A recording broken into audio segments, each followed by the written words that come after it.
And what that is being afraid you'll be found out as a fraud, right? And Yes.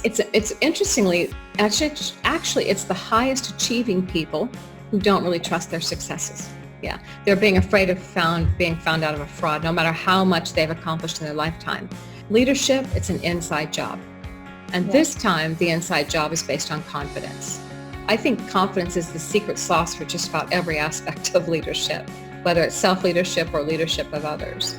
So it's interesting to think about, how do we define confidence? And I like to think of it as, no matter what happens, you're going to be okay.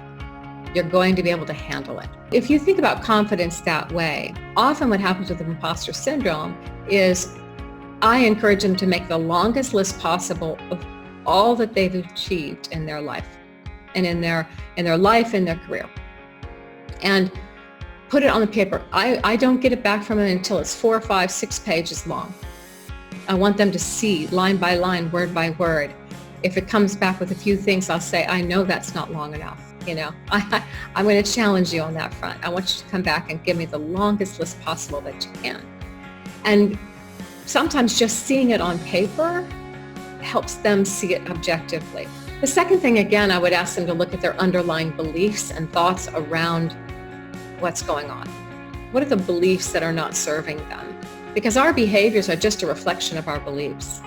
We believe a certain thing, and so that makes us feel a certain way, and we behave as a result of that.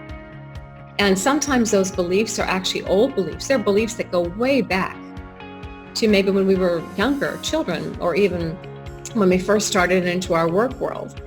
And it's amazing how those underlying beliefs that maybe served us in the past, they just don't serve us anymore. And allowing them to look at those beliefs and say, actually, that's true. That's not serving me anymore. And just helping them to make that shift. It's away from a fear-based kind of mind shift into what I call the joy of possibility, the potentiality of it. The last thing I would do on that is actually help them be present. Because often we're playing the what if game. Yes. The imposter syndrome drives a lot of what ifs, but what if this happens, or what if that happens? And in fact, what I encourage us to do is just be present. Don't play that what if game, because our minds are often everywhere except for what's happening right now. And often if they just stay in the moment and stop thinking and use more of their gut and their heart, surprisingly, they'll break through and that imposter syndrome will fade away.